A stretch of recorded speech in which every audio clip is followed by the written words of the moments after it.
Jadi sebelumnya saya ingin membuka. Assalamualaikum warahmatullahi wabarakatuh. Shalom, Om Swastiastu, Namo Buddhaya, Salam Kebajikan. Selamat sejahtera bagi kita semua. Selamat sore saya ucapkan kepada semua yang ada di sini. Selamat datang di IG Live Yayasan Kanker Anak Indonesia, terhitung pada tanggal 25 Juni 2020. Pertama-tama perkenalkan, saya di sini Akila Nursyahrani sebagai host yang akan membawakan acara pada hari ini dengan tema bagaimana membangun daya juang generasi di Strawberry dengan narasumber kita pada sore ini yaitu Bapak Franky Yusman, MA, MTH. Ya, sebelum dimulai izinkan saya untuk mengingatkan terkait donasi untuk teman-teman semua. Jika ada yang ingin berdonasi kepada YKI dapat mengirimkannya melalui rekening YKI Yayasan Kanker Anak Indonesia dari Bank BCA atau Bank BRI. Kemudian donasi tidak hanya berupa dana, tetapi donasi bisa berupa non tunai juga, seperti masker medis, pampers, tisu basah, tisu kering, susu, vitamin, dan perlengkapan sekolah. Donasi yang akan tersalurkan akan sangat bermakna bagi keluarga serta anak-anak pejuang kanker. Jadi mari kita ulurkan tangan kepada mereka yang membutuhkan. Kemudian jangan lupa ya teman-teman untuk follow semua sosial media dari Yayasan Kanker Anak Indonesia. Untuk di Instagram kita ada Kanker Anak Indonesia. Untuk di YouTube namanya itu Yayasan Kanker Anak Indonesia. Kemudian TikTok Yayasan Kanker IND 1. Kemudian Spotify YKI Podcast. Nah, terkait podcast di Spotify ini tuh nanti malam akan ada podcast Saya Hebat jam 7 malam. Podcastnya sendiri akan ditayangkan di YouTube terlebih dahulu, baru masuk podcast Spotify. Nah, kita udah lumayan banyak ya. Sepertinya bisa dimulai sekarang dan jam juga sudah menunjukkan pukul 4:03.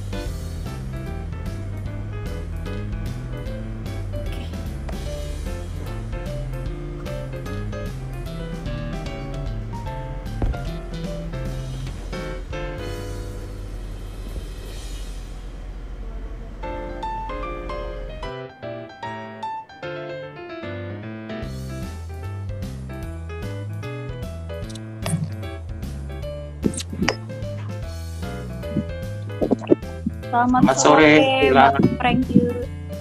Bapak Franky, terima kasih atas waktunya.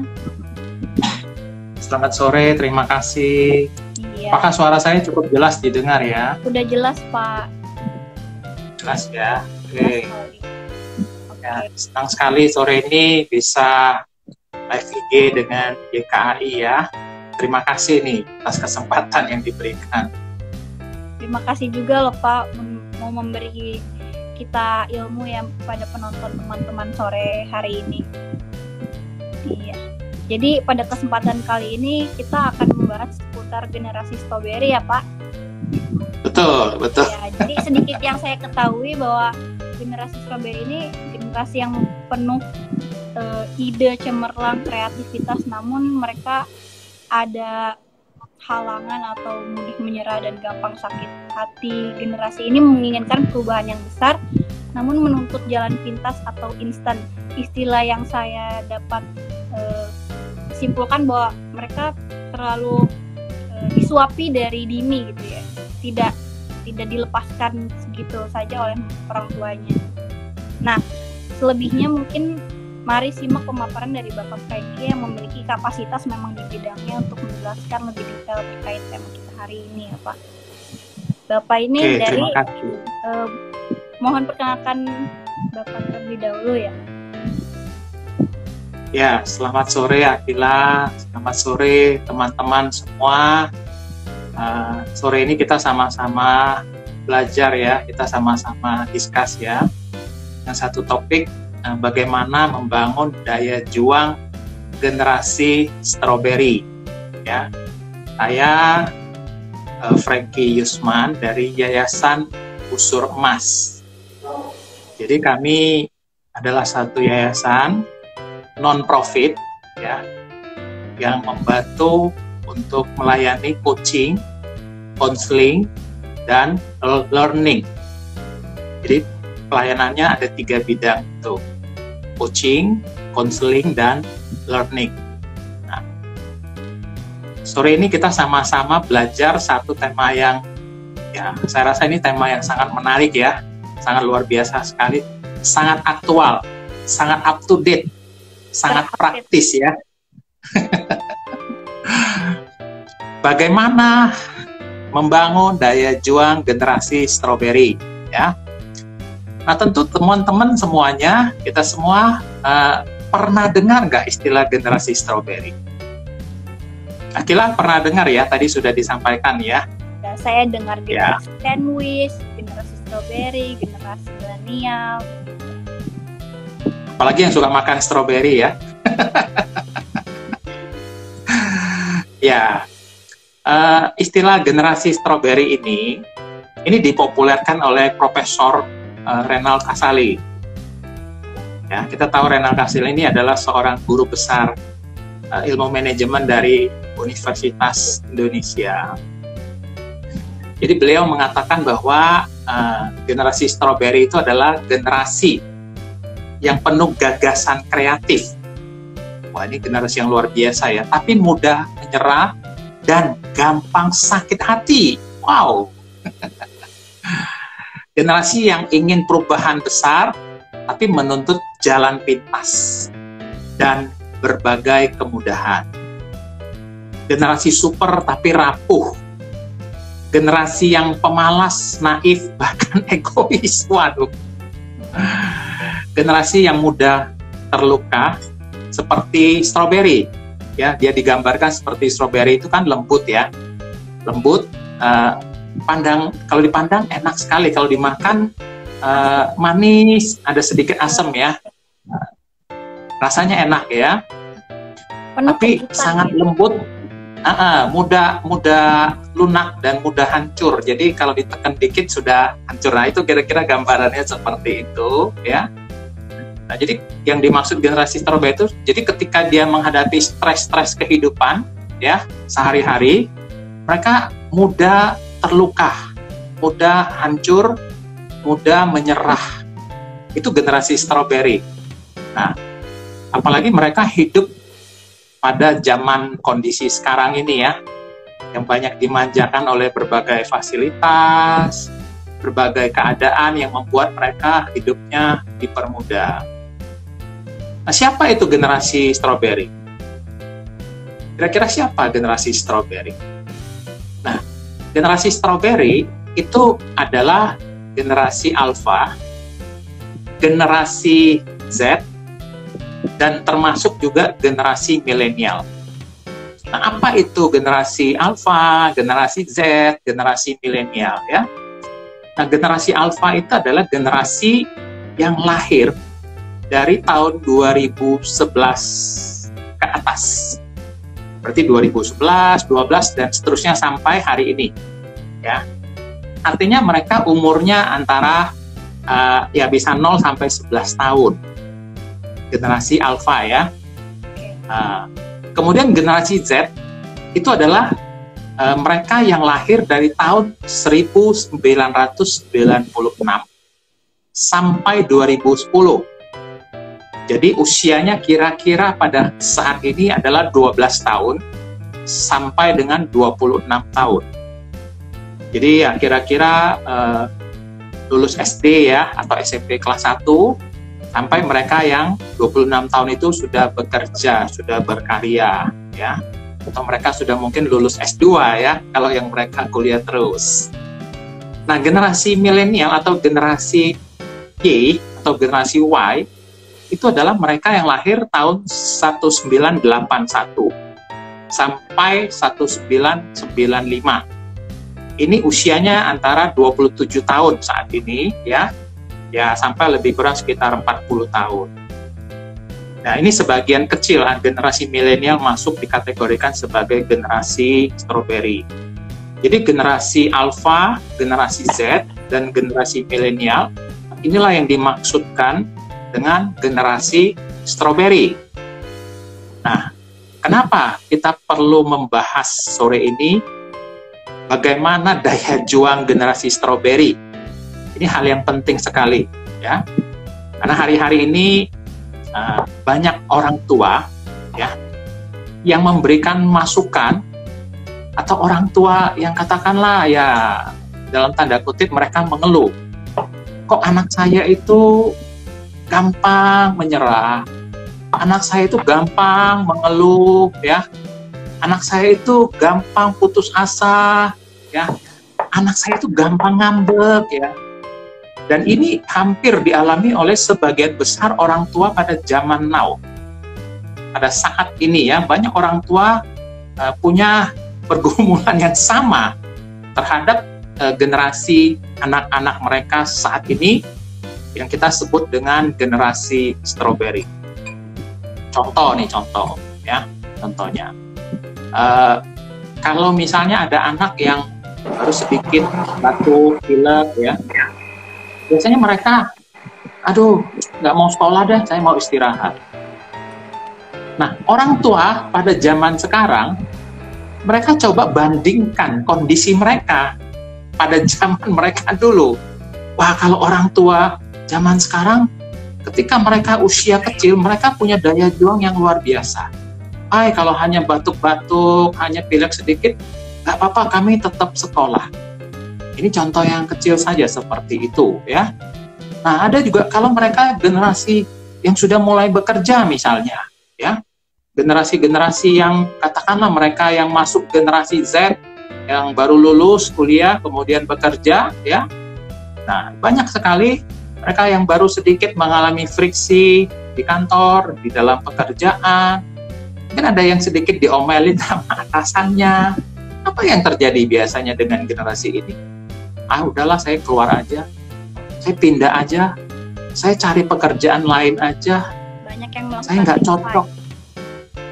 Iya. Padahal itu kan bagian dari proses bagaimana mereka beradaptasi dengan pekerjaan, bagaimana mereka dibina di dalam pekerjaan, bagaimana mereka diajari di dalam pekerjaan, ya, bagaimana mereka bisa lebih baik, improve di dalam pekerjaan mereka. Nah, itulah kondisi-kondisi yang dihadapi oleh generasi strawberry pada zaman saat ini. Dan memang tidak sedikit orang tua yang selalu coba compare. Wah, anak sekarang mah beda dah. Anak sekarang mah gampang nyerah katanya. Iya Pak, jadi gimana sih yang membedakan generasi strawberry dengan generasi sebelumnya? Makanya orang tua tuh banyak yang tidak tahu cara untuk menanggapi anaknya itu, karena perbedaan atau gap yang dari generasi sebelumnya tuh dengan mereka akan jauh. Iya, betul. Memang kalau kita lihat secara kontekstual, tentu situasinya berbeda. Orang tua pada zaman sekarang, kalau kita kilas balik ketika mereka hidup di era sebagai anak-anak, situasinya berbeda. Ya kan? Saya ingat, ini saya cerita saya aja deh. Saya ingat saya dulu sekolah, saya jalan kaki loh. Jalan kaki kira-kira 3-4 km. Ya. Dan paling hebat itu saya naik sepeda. Paling hebat itu sudah luar biasa sekali. Nah, saya mau tanya, apakah anak sekarang mengalami hal yang sama seperti yang saya alami dulu? Ini contoh saja. Ada nggak? Realitanya banyak yang mengeluhkan jika seperti itu. Karena terlalu dimanjakan, disuapi dengan segala hal yang instan, terbiasa, makanya jadi mereka tidak ingin keluar dari zona nyaman ya Pak? Betul sekali, iya. Ini bukan hal yang simpel, tapi ini cukup kompleks ya. Nanti kita akan bicara lebih lanjut seperti apa. Ini satu contoh saja, ya. Situasi dan kondisi memang berbeda, ya. Kemudian hal yang lain kita bisa lihat dari sisi kemajuan teknologi saja, kan sudah jauh berbeda ya. Itu yang membuat kondisi memang sudah berbeda, ya. Kalau kita lihat zaman dulu kan mungkin teknologi tidak semaju pada saat ini. Nah, sekarang teknologi sudah begitu maju. membuat anak-anak juga perkembangannya, pola pikirnya, knowledge-nya, informasi mereka begitu gampang diperoleh. Ini juga membuat situasi dan kondisi berbeda. Ya. Jadi memang buat orang tua perlu satu effort bisa memahami kondisi anak-anak yang kita sebut dengan generasi strawberry pada saat ini. Nah, kita lanjut kalau kita lihat secara normally, ya, secara normally, seorang anak itu harus memiliki 3 kecerdasan secara normally, ya. Nah, sore ini saya coba menguraikan 3+1. 3+1 ya, ada bonusnya 1. Apa itu 3+1? Nah, 3 kecerdasan yang dibutuhkan ya oleh seorang anak yang bisa bertumbuh secara normal, bisa bertumbuh dengan baik. Yang pertama itu dia membutuhkan IQ. Ya, kita tahu ya ini penting. Intellectual quotient. Kecerdasan intelektual. Yang pertama, anak-anak membutuhkan pengetahuan, informasi, pembelajaran, ya, untuk membuat mereka memiliki intelektual yang baik. Atau dengan kata lain, akademisnya mesti baik. Itu semua anak membutuhkan IQ, kecerdasan intelektual, supaya mereka bisa mengikuti perkembangan zaman ini. Supaya mereka bisa mengikuti arus zaman, keadaan zaman, mereka paham, mereka bisa memahami, mereka bisa hidup berdampingan. Yang kedua adalah SQ. Ya, kita tahu ini adalah spiritual quotient atau kecerdasan rohani.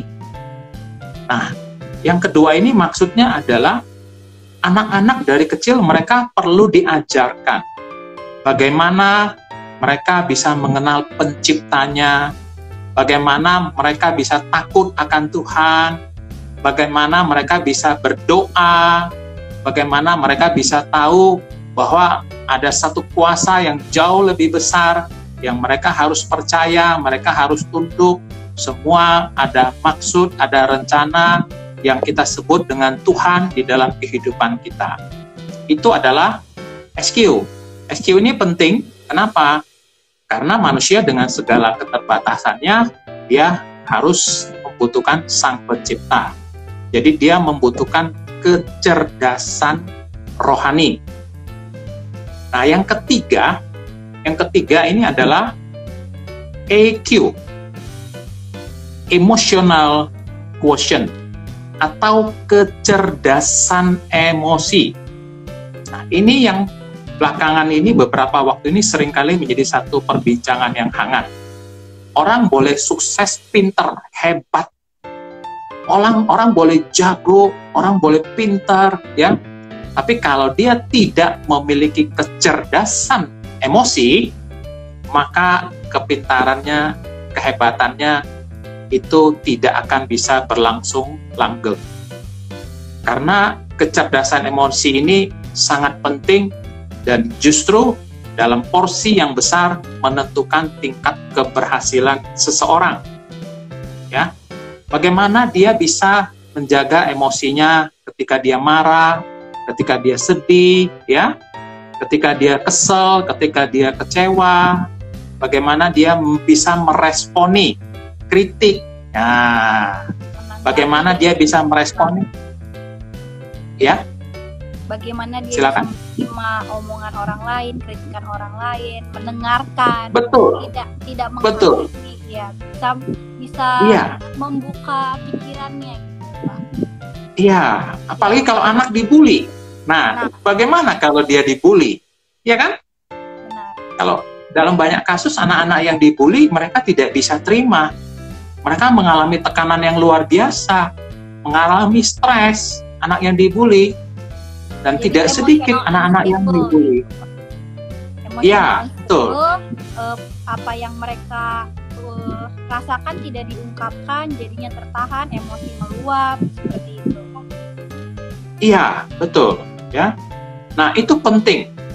Kecerdasan emosi itu hari-hari ini sangat penting sekali. Ya, sangat penting sekali. Bagaimana dia bisa mengekspresikan kesedihan dia dengan cara yang benar.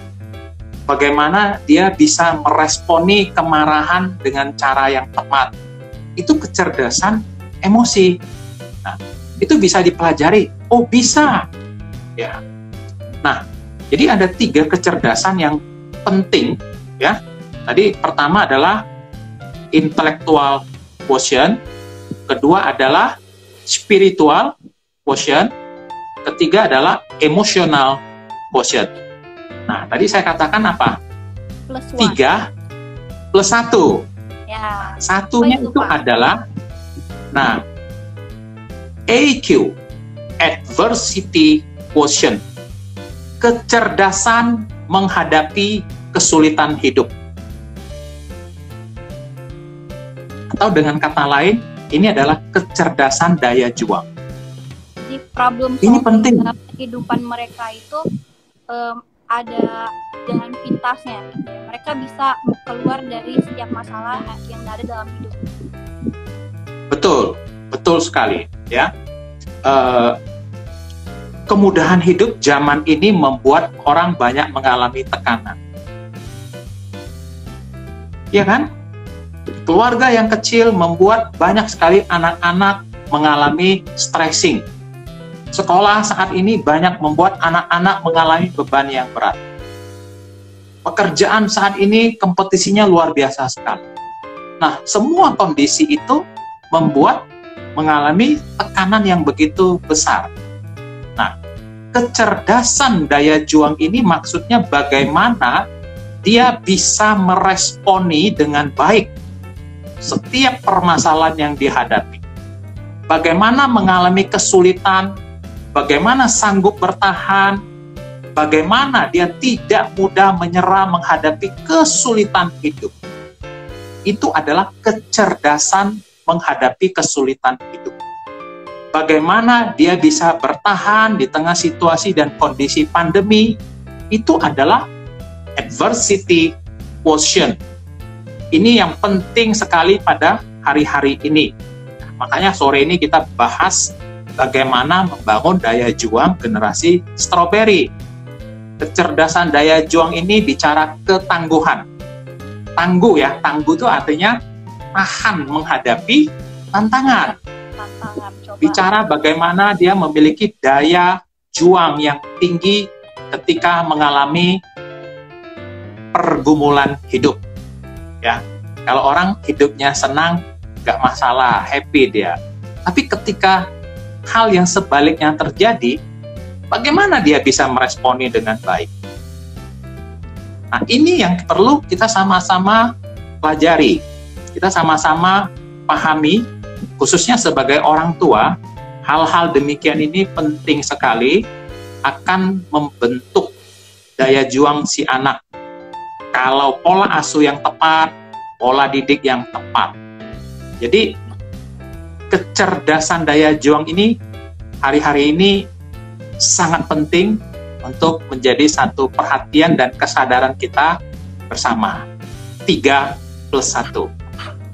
Nah, dari yang saya tahu nih Pak, dari yang saya lihat juga dari apa yang teraktual gitu, orang tua zaman sekarang tuh lebih fokus kepada IQ seorang anaknya. Akademiknya sangat diperhatikan gitu. Namun untuk yang spiritual dan IQ terlebihnya, IQ itu tidak diajarkan oleh mereka gitu. Mereka malahan seperti apa ya? Tidak realita yang terjadi pada di luar sana tidak diajarkan sedari dini gitu. Dari keluarga, padahal kan semua itu yang anak yang normal, semua ajarannya dimulai dari keluarga kan Pak. Ya, didikan itu, parentingnya jadi mempengaruhi bagaimana proses anak sampai saat ini. Ya, betul sekali Akila ya. Jadi orang tua sekarang ini lebih mementingkan nilai akademis ya. Anaknya bisa ranking ya, anaknya bisa juara ya, anaknya bisa nilai bagus ya, anaknya bisa di atas KKM ya. Betul.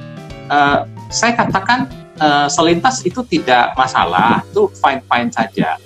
Tapi itu bukan yang terutama ya. Itu bukan yang paling penting ya.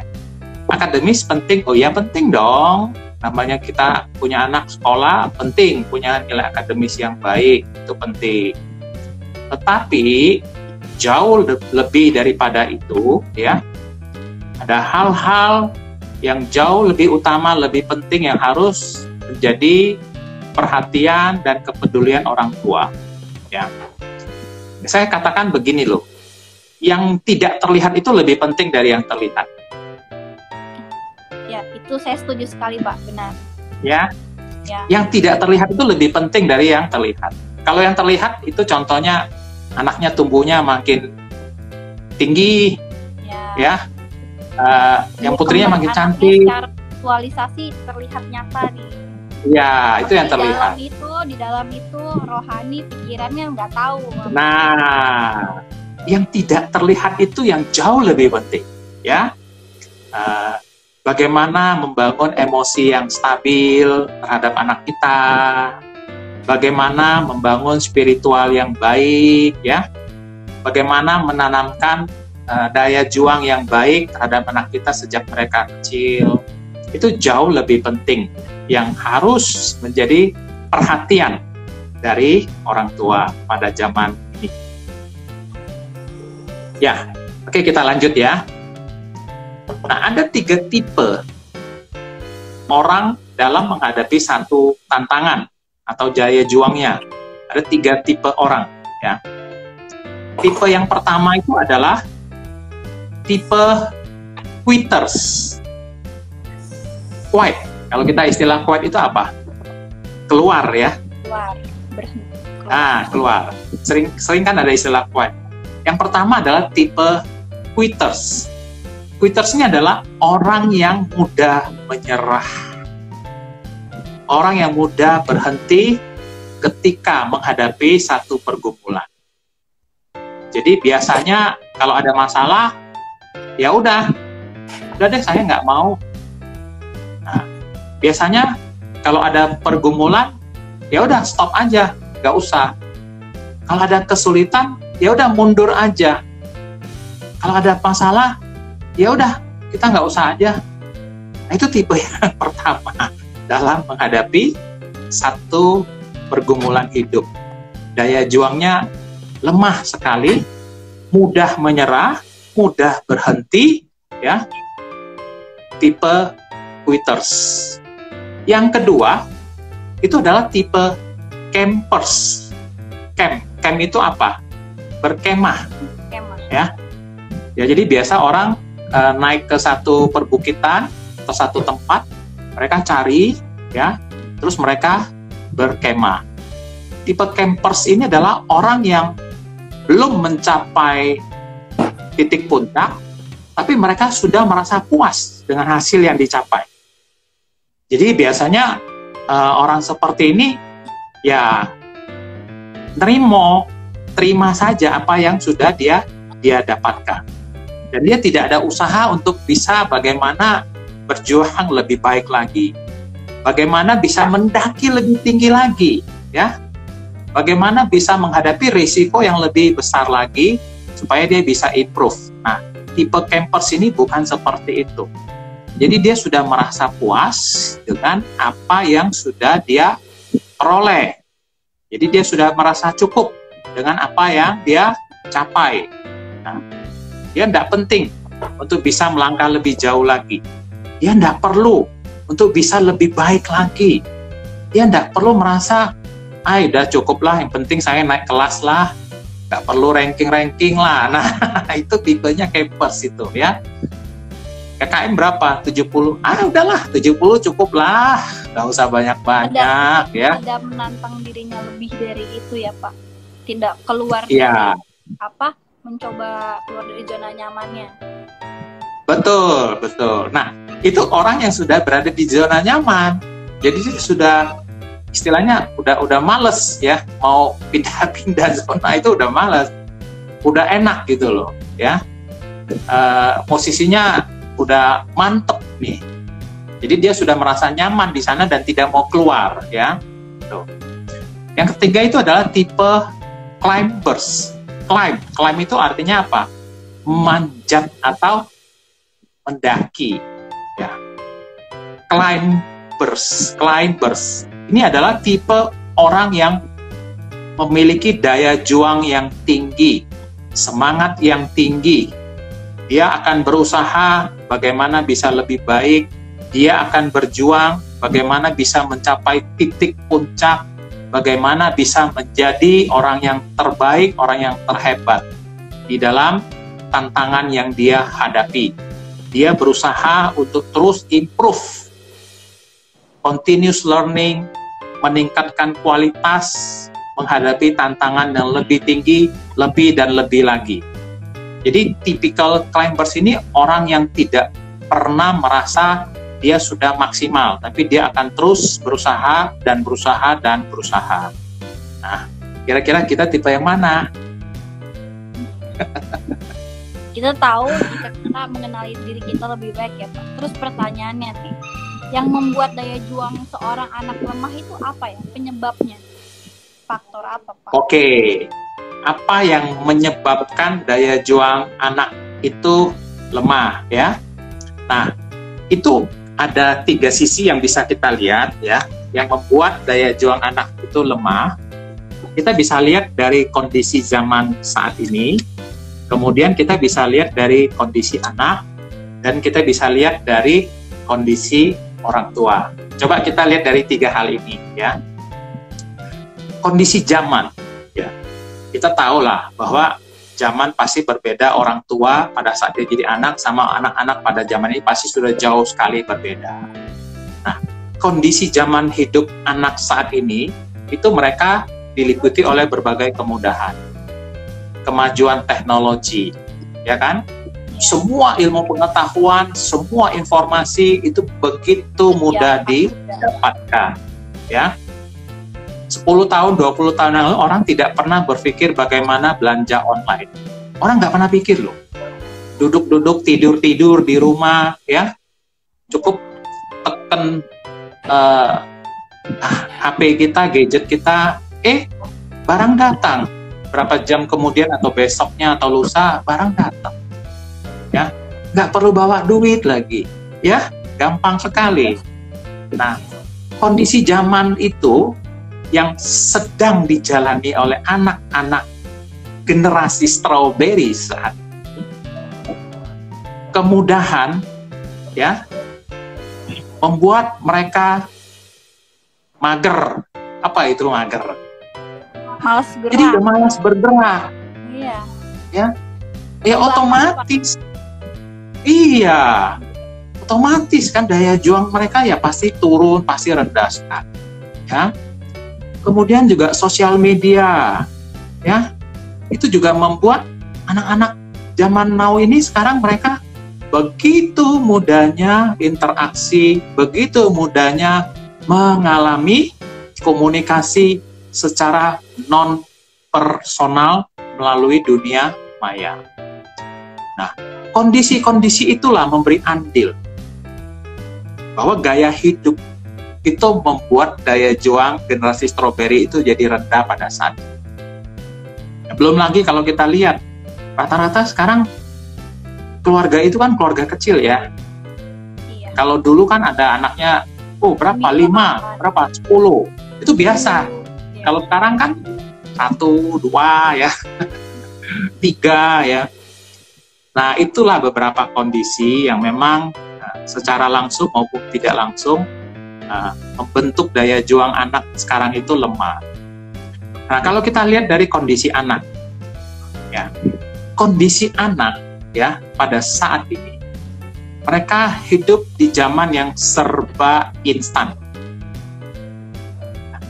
Mereka hidup di zaman yang serba instan. Ya.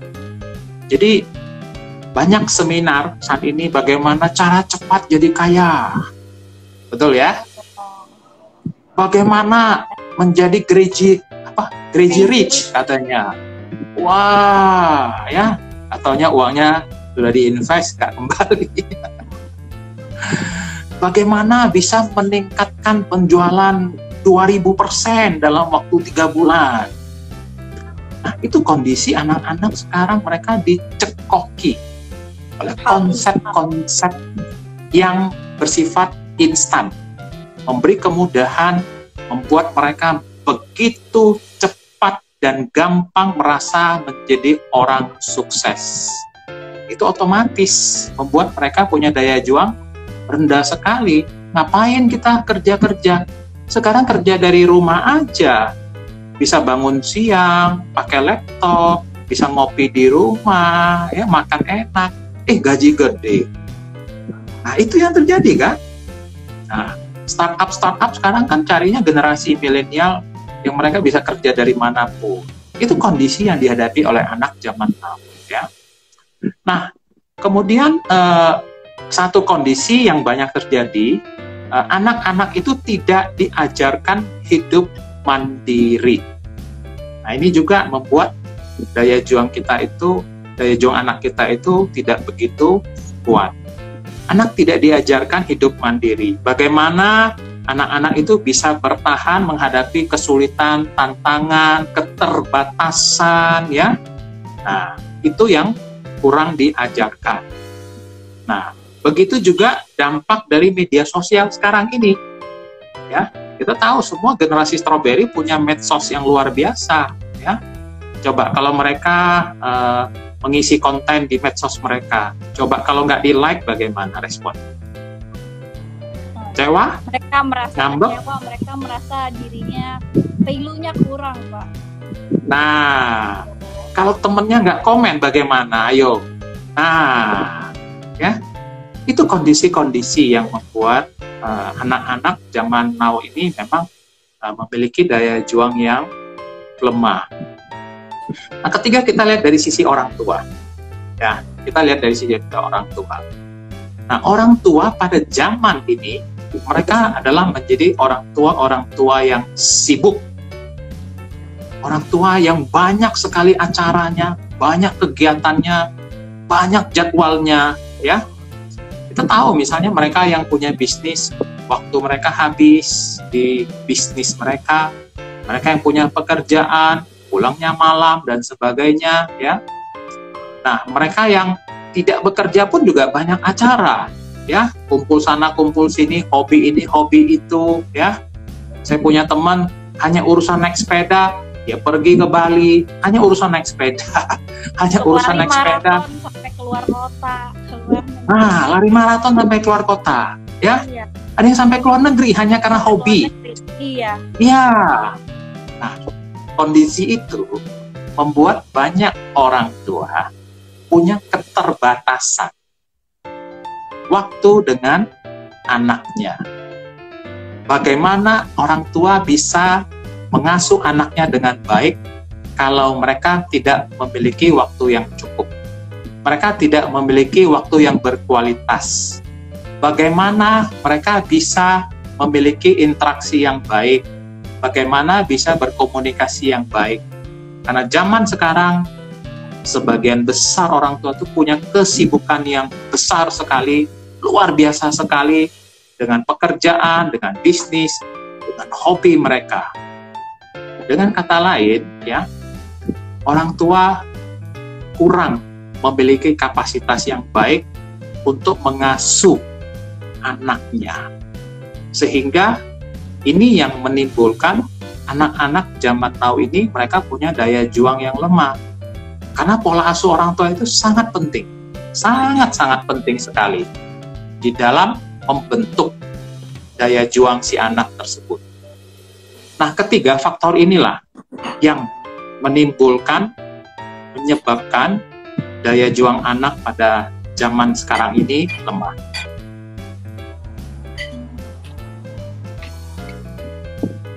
Jadi, kalau kita ini Pak, ya silakan. Berarti dari 3 aspek tersebut yang paling menentukan bagaimana seorang anak terbentuknya sampai dia bisa memiliki daya juang yang lemah atau yang kuat, paling terpenting itu dari aspek keluarga orang tuanya. Sisanya betul eksternal. sekali. Ya. Iya. Nah, bagaimana Pak cara agar orang tua ini bisa membantu proses pembentukan daya juang anak agar tinggi? Oke, ya ini satu pertanyaan yang penting. Bagaimana orang tua bisa membangun daya juang anaknya, ya supaya dia memiliki ketangguhan, dia memiliki kecerdasan, daya juang yang tinggi. Ya, oke. Kita sama-sama belajar sore ini. Yang poin pertama adalah orang tua harus memberikan arahan akan tujuan dan fokus hidup anaknya. Itu yang pertama. Banyak anak yang tidak tahu apa yang menjadi fokus hidupnya, apa yang menjadi tujuan hidupnya. Mereka tidak tahu. Yang mereka harus perjuangkan apa? Toh kebutuhan sudah cukup. Semua kebutuhan hidup sudah disuplai dengan cukup dari orang tuanya atau mereka yang bekerja, mereka sudah punya penghasilan. Jadi anak-anak perlu diberi arahan akan tujuan hidup, akan fokus hidupnya. Bantu anak-anak untuk membangun disiplin, tanggung jawab di dalam kehidupan. Ini, misalnya yang paling gampang misalnya, ya. Apakah sebagai orang tua kita juga mengajarkan anak bagaimana membantu pekerjaan yang ada di rumah? Atau semua diserahkan ke pembantu? Ini contoh yang simpel, ya. Nah, kalau semua diserahkan ke pembantu, ya anak-anak nggak pernah diajarkan bagaimana bisa memiliki satu tanggung jawab di dalam rumahnya. Bagaimana dia bisa tahu kira-kira, tujuan hidup saya itu arahnya kemana? Nah, ini orang tua perlu memberi arahan kepada anak. Yang kedua adalah orang tua perlu tanamkan kepada anak-anaknya sejak kecil bahwa hidup ini adalah perjuangan. Segala sesuatu harus diperoleh dengan kerja keras. Ada usaha, ada upaya yang harus dilakukan. Tidak datang dengan sendirinya. Nah, ini diajarkan dari kecil bahwa kita harus berjuang untuk mendapatkan sesuatu. Bukan sesuatu itu begitu mudah, begitu gampangnya diterima. Tidak ada sesuatu yang langsung gebrek turun dari langit, itu tidak ada. Nah, ini yang kita mesti ajarkan kepada anak. Karena kondisi zaman inilah membuat anak itu akan dapatkan pelajaran-pelajaran bagaimana bisa berjuang di dalam menjalani kehidupannya. Berikan apresiasi dan respon yang positif atas setiap usaha yang sudah dilakukan oleh anak kita. Jadi kalau anak kita sudah melakukan sesuatu, meskipun itu kecil, ya, bagian orang tua adalah menghargai, memberikan motivasi, ya. Supaya apa? Supaya dia mengerti, usaha saya sudah dihargai oleh papa saya, oleh mama saya, ya. Ini. Nah, sebagai orang tua ya, kita harus memahami bahwa tentu anak-anak punya kapasitas terbatas. Tapi ketika anak itu sudah berusaha saja, itu sudah baik. Ya. Yang ketiga adalah, ini yang sering kali nih, yang ketiga ini. Latih anak menghadapi kesulitan hidup. Pernah nggak kita? Tidak pernah dilatih, Pak. Dikasih pembekalan, tidak dikasih gitu. Jadinya kaget. Biasanya mungkin kayak contoh kecil yang bisa saya analogikan kayak misalkan kalau misalnya anak menabrak mejanya yang dipukul gitu, itu salah. Nah, betul sekali, Akila, ya. Itu dari kecil sudah diajarkan begitu, ya. Iya kan? Iya. Bukannya bagaimana mengeduket anaknya supaya jalan hati-hati, ya. Bagaimana kalau jalan memperhatikan apa yang ada di depan, di sampingnya supaya tidak tabrak ya. Kita tentu semua sepakat bahwa orang-orang yang mengalami tantangan dan kesulitan hidup itu adalah orang-orang yang memiliki daya juang yang luar biasa. Setuju nggak? Setuju, Pak. Setuju. Nah, justru kemudahan hidup itu tidak mendidik anak kita dan membuat mereka punya daya juang yang lemah. Ya. Jadi misalnya kalau anak mau pergi ke sekolah dan itu bisa dijangkau dengan jalan kaki, ini contoh saja ya. Kan ada orang tua yang sekolahkan anaknya dekat-dekat perumahan ya. Ya kasihlah dia jalan kaki, nggak apa-apa. Ya kalau hanya 500 meter, ya masih oke. Harusnya diberi kesempatan bagaimana dia belajar untuk jalan kaki ke sekolah misalnya. Ya. Terus kalau anaknya dimarahin guru oleh karena dia melakukan kesalahan, nah siapa yang disalahkan? Gurunya. Gurunya. Iya. Bukan anaknya, biasanya karena bukan anaknya. Iya. Nah, ini kita nggak melatih anak menghadapi tantangan hidup, nggak melatih anak menghadapi kesulitan hidup, ya. Jadi, ketika anak itu mengalami pergumulan, mengalami kesulitan, ya, dan matilah dia untuk hadapi dia jalan. Percayalah. Proses itu membuat dia menjadi orang yang tangguh. Yang keempat adalah, ini waktu kita cepat sekali ya. Tanamkan nilai-nilai kehidupan kepada anak kita sejak kecil.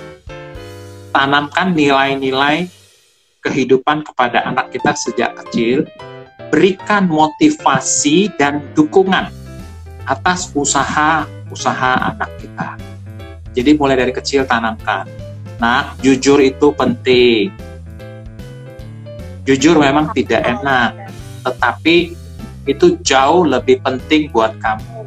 Mungkin kamu dibenci, tidak disuka orang. Tapi ketika kamu jujur, ya, nah, kamu ingat, kamu disayang Tuhan, meskipun manusia nggak suka. Nah, hal-hal yang seperti itu, nilai-nilai kehidupan itu ditanamkan kepada si anak, ya. Jangan mencontek nak di sekolah, ya.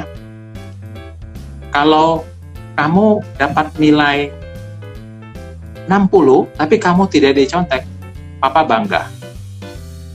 Papa kasih apresiasi kepada kamu. Daripada kamu dapat nilai 90, tapi kamu mencontek. Nah, ini kan satu nilai-nilai yang kita tanamkan kepada anak-anak kita, ya. Ketika kamu memiliki sesuatu, ya, berikanlah kepada rekan dan teman kamu. Jangan hanya untuk diri sendiri. Mulai ditanamkan bagaimana bisa berbagi, bagaimana bisa saling share kepada teman-temannya. Nah, itu orang tua perlu ajarkan dari kecil. Tanamkan nilai-nilai kehidupan, kasih motivasi, dan dukung usaha-usaha yang telah dilakukan oleh anak-anak kita. Ya. Berikan tanggung jawab dari hal-hal yang kecil dan sederhana. Ya. Contoh misalnya, kalau di rumah ada adik dan kakak, mulai kasih kakak, kamu jaga adik kamu ya. Jaga baik-baik. Nah, itu mengajarkan tanggung jawab kepada si anak. Oh ya, Pak, siapa saya jaga. Nah, itu mulai mengajarkan kepada anak-anak kita. Jadi banyak sekali nilai-nilai kehidupan yang kita bisa ajarkan kepada anak kita mulai dari mereka kecil. Kita tahu kan, secara psikologis, anak itu sampai dengan usia sekitar 12 sampai 14 tahun, apa yang ditanamkan di dalam pikiran mereka terekam jelas itu akan terekam jelas. Betul ya, betul sekali. Menentu anak di masa yang akan datang. Yes, good, betul, itu yang penting sekali ya. jangan sampai kehilangan momen itu, ya. Banyak yang bilang itu golden age seorang anak. Orang tua harus dekat-dekatnya pada usia segitu. Betul, betul, ya. Nah, poin yang keempat adalah jalin komunikasi yang baik antara orang tua dengan anak-anak, antara orang tua dengan orang tua dari anak-anak atau teman-teman, antara orang tua dengan guru, ya. Nah, kenapa penting, ya? Karena komunikasi yang baik orang tua dengan anak ini akan sangat berdampak terhadap tumbuh kembang si anak. Ketika kita bicara komunikasi, kita bukan hanya bicara secara verbal saja, tapi lebih daripada itu, komunikasi secara internal maupun eksternal antara orang tua dengan si anak tersebut, ya. Nah, ini penting juga, orang tua harus jalin komunikasi dengan teman-teman daripada orang tua dari teman-teman si anak, ya. Kenapa? Karena pergaulan zaman sekarang ini penting. Kalau anak bergaul sama orang yang suka dugem, sedikit banyak anaknya nanti ikut dugem. Kalau anak-anak bergaul dengan anak yang juara lomba fisika, wah, mereka bisa giat ulet belajar karena teman-temannya seperti itu. Nah, yang keenam adalah dampingin anak ketika mereka menjalani proses tantangan dan masalah dalam kehidupan ini, ya. Dampingin. Misalnya ketika anak menghadapi bully dari teman-temannya, ya. Dampingin anak kita supaya mereka bisa meresponi dengan baik. Ketika anak dihukum oleh gurunya, ya, dampingi. Justru jangan mengambil sikap menyalahkan guru atau menyalahkan orang lain, ya. Supaya anak itu belajar bahwa apa yang dia terima sebagai konsekuensi dari kesalahannya, dia harus menerima tanggung jawab itu. Itu yang kita harus ajarkan. Bagian orang tua adalah mendampingi mereka melalui proses ini, sehingga mereka bisa melalui proses ini dengan baik. Dan ketika mereka lewati proses ini dengan baik, mereka tuh punya kekuatan yang luar biasa. Menghadapi tantangan yang lebih besar lagi, mereka akan bisa lalui. Karena mereka sudah diproses, ya. Nah, yang terakhir nih, biasa terakhir nih yang paling penting, ya. Orang tua harus menjadi role model, harus menjadi contoh, menjadi teladan, ya, di dalam perjuangan hidup, menghadapi tantangan hidup, menghadapi kesulitan hidup. Anak-anak melihat, anak-anak mendengar, ya, anak-anak meniru, anak-anak merasakan, ya, bagaimana orang tuanya menghadapi tantangan perjuangan kehidupan. Dan ini nanti akan turun kepada anak tersebut, ya. Dulu mama saya seperti ini, dulu papa saya seperti ini, ya. Nah, ini bagian orang tua penting, sangat penting. Kasih role model yang baik, kasih contoh yang baik. Ketika menghadapi satu masalah, satu tantangan hidup, bagaimana meresponinya dengan baik, sehingga anak melihat dan anak belajar dari orang tua bagaimana mereka menghadapi kondisi tersebut. Ya, itu Akila yang bisa disampaikan bagaimana respon orang tua untuk membangun daya juang anak. Berarti secara kesimpulan bisa saya tarik gitu Pak, jadi orang tua itu harus terus belajar. Walaupun anak bertumbuh, orang tua mengikuti pertumbuhan anak. Karena kan tidak ada sekolah untuk orang tua ya Pak. Gitu. Betul sekali. Tidak terbatas. Betul sekali. Ya. Mengikuti pertumbuhan anak, terus mengikuti zaman dan disesuaikan. dan mengenali diri Iya. sendiri, baru bisa memahami emosi anaknya itu. Betul sekali. Iya, betul. Iya.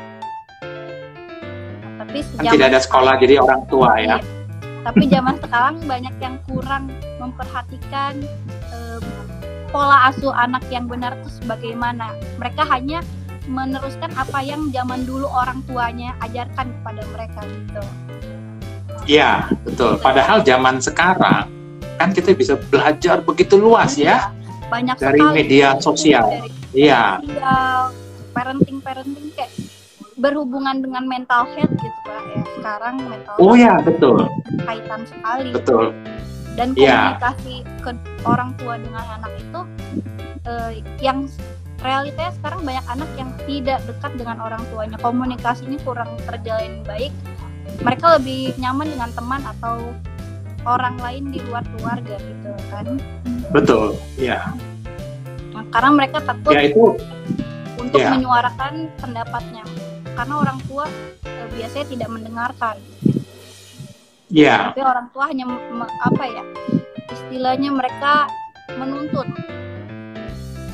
Iya. Tidak mau menerima.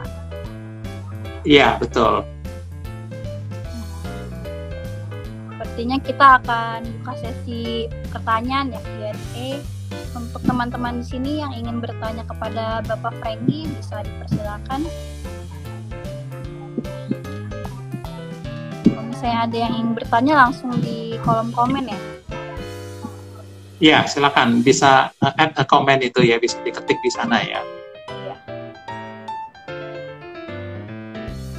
Ya, mungkin sambil nunggu kalau ada pertanyaan ya.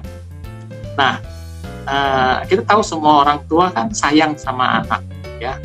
Semua orang tua itu pasti mengasihi anaknya ya.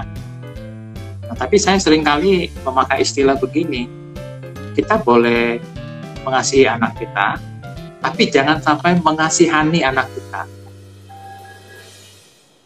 Dua hal yang berbeda. Kita boleh mengasihi anak kita, tapi jangan sampai mengasihani anak kita. Ya, itu dua hal yang berbeda. Artinya begini, kasih sayang itu baik, tetapi harus disertai dengan kasih sayang yang mendidik. Ketika kita mengasihani anak kita, artinya kita hanya sayang kepada mereka, tapi kita tidak mendidik mereka. Ya, betul ya. Kita sayang sama anak, tapi perlu juga mendidik mereka di tengah-tengah kesayangan kita kepada mereka. Kita mengasihi, tapi jangan mengasihani mereka. Contoh nih. Sekarang banyak orang tua yang anak minta apa aja dikasih. Ya, karena betul ya? Atas dasar sayang itu. Iya, atas dasar sayang. Ya. Saya kadang sedih loh, ada orang tua bilang begini, anak saya minta dibeliin tablet, tahu ya tablet ya, yang buat main game itu ya. Dia kasih loh, anak-anak minta itu dikasih. Alasannya apa? Supaya anaknya nggak ganggu saya. Itu dia mengasihi anaknya, tapi juga mengasihani anaknya. Akhirnya anaknya waktunya habis di game. Itu contoh-contoh yang perhatian orang tua. Ya, kita lihat hari-hari ini ya. Iya, betul.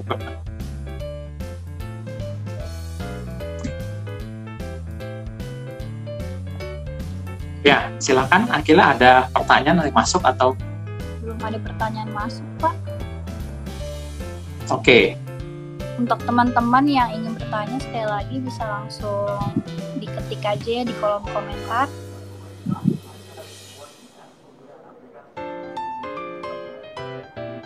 Nah, biasanya Pak, kalau yang kayak gitu kan jadinya ketergantungan akan sosok orang tua ya. Tidak bisa lepas. Betul. Pada saat masuk ke dunia pekerjaan atau dunia nyata gitu, yang sesungguhnya mereka kesulitan sekali gitu ketika menghadapinya. Iya, betul. Itulah yang banyak generasi strawberry ini, mereka orang yang mudah pindah kerja. Mudah pindah kerja karena cuma sedikit tantangan mereka gampang jawabannya. Ya sudahlah, resign aja gitu. Apa nih, ada pertanyaan dari Delia Situmel. Kami, jadi dia itu orang tua dari anak 10 tahun dan 5 tahun. Mereka merasa memberi didikan yang baik, termasuk tanggung jawab dan berusaha memberi bahasa kasih. Tapi yang sekarang mereka ingat itu papa atau mama suka marah-marah gitu. Padahal seingat mereka telah memberikan yang terbaik. Bagaimana caranya supaya mereka menyadari orang tuanya memberi yang terbaik gitu? Oke. Ya, terima kasih Bu Delila, ini pertanyaan yang baik sekali ya. Anak-anak di tengah usia ya antara 5 sampai 10 tahun ya, ini mereka masuk dalam posisi statusnya adalah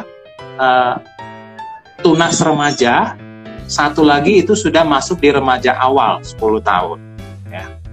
Nah, pada usia-usia seperti ini ya, secara khusus ketika mereka berada di area remaja, mereka berada di satu persimpangan bagaimana mereka bisa tahu mau belok kanan, mau belok kiri, atau mau lurus, sehingga mereka berusaha untuk mencari jati dirinya, mencari orang-orang yang menurut mereka idealisme mereka bisa tersalurkan. Nah, itu orang-orang yang usia di tengah masa remaja, menjelang remaja atau masa remaja. Nah, ini normal saja Bu Delila kalau Ibu merasa sudah memberikan tanggung jawab mengajarkan mereka bahasa kasih ya kepada mereka, tapi mereka merasa bahwa mama papanya suka marah-marah. Itu adalah satu hal yang wajar saja. Karena usia seperti itu, mereka akan memberi respon seperti itu. Bagaimana caranya supaya mereka menyadari orang tuanya memberi yang terbaik? Nah, ada beberapa cara yang bisa dilakukan. Ya. Yang pertama adalah, ya, sekali-sekali coba ajak anak bertemu dengan keluarga yang lain. Ajak anak bertemu dengan keluarga yang lain. Sehingga mereka punya satu gambaran. Oh, rupanya papa mama saya itu baik loh. Rupanya orang tua saya itu baik loh. Si Anu papanya begini, si Inu papanya begini. Ya. Ajak mereka untuk bisa bertemu antar keluarga. Sehingga mereka bisa memberikan satu gambaran, satu bayangan. Ya. Nah, kemudian komunikasikanlah dengan guru di sekolah mereka, ya. Bagaimana sikap anak ini? Bagaimana pergaulan anak ini? Itu juga penting sekali. Nah, ketika dia bergaul dengan anak-anak yang bandel, dengan anak-anak yang nakal, ini akan berdampak terhadap sikapnya terhadap orang tua. Jadi, ajarkan kepada mereka juga memiliki pergaulan yang baik di tengah-tengah studi mereka, atau juga di tengah-tengah pergaulan sosial mereka. Nah, saya percaya bahwa sebagai orang tua Ibu Delila tetap lakukan bagian Ibu dengan baik. Apa yang anak Ibu responi itu hanya sebagai satu proses saja.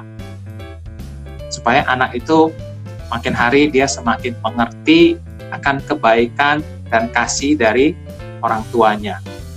Dan satu hal Ibu bersyukur loh, kalau anak-anak itu merasa bahwa mama papanya marah-marah, itu bersyukur.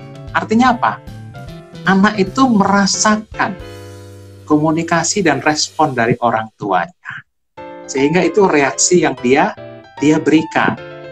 Jadi tetaplah melakukan bagian Ibu dengan baik, dan prosesnya anak-anak pasti akan merasakan dan mengenal dan mengetahui cinta kasih dari Ibu Delila dan suami Ibu kepada anak-anaknya. Ya, terima kasih, Bu.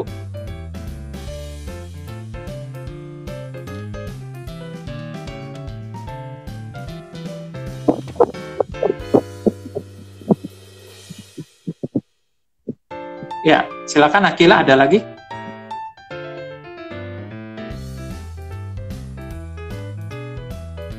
Saya tidak dengar suara Akila ya.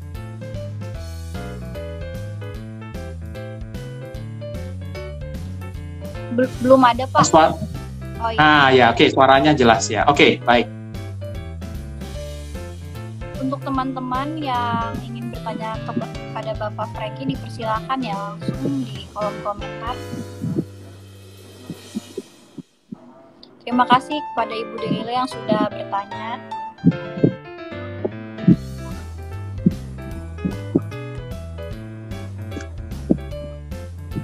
Kami dari Yayasan Pusurmas ya, itu sebagai wadah coaching, counseling dan learning. Jadi sangat terbuka sekali bagi Bapak Ibu ya, untuk bisa sama-sama belajar, sama-sama bertumbuh ya, sama-sama semakin bisa menjadi parenting yang baik ya melalui proses coaching, counseling dan learning. Di yayasan ini memang ada tenaga-tenaga ahli yang siap untuk membantu kita semuanya.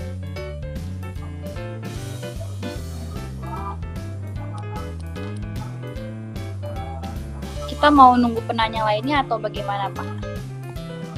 Oh, nggak apa-apa, silakan. Kalau memang sudah waktunya sampai jam berapa ya, silakan.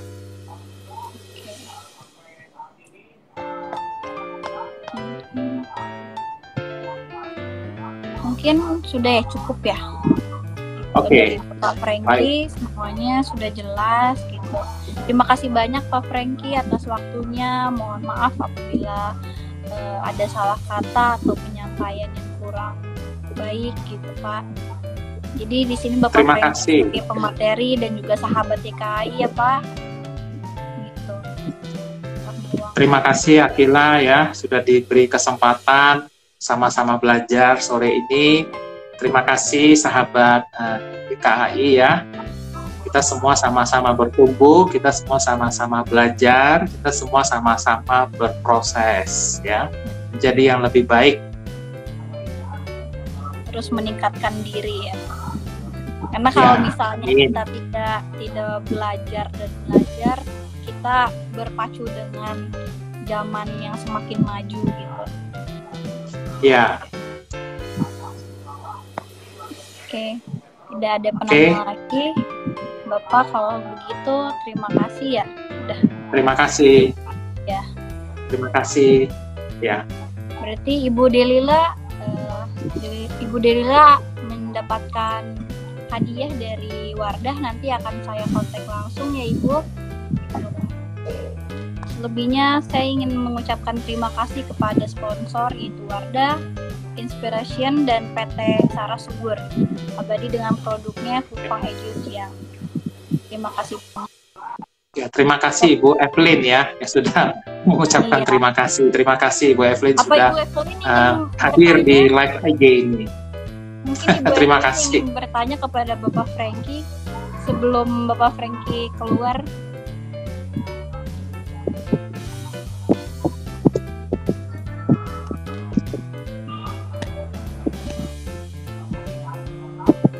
Bagaimana Ibu Evelyn?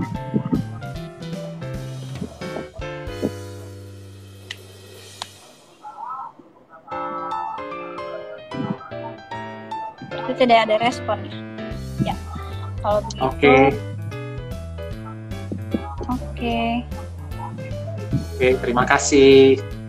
Terima kasih semuanya. Bapak, terima kasih selamat sore, salam sehat ya. Iya. Sampai bertemu lagi di kesempatan lainnya, Pak. Ya.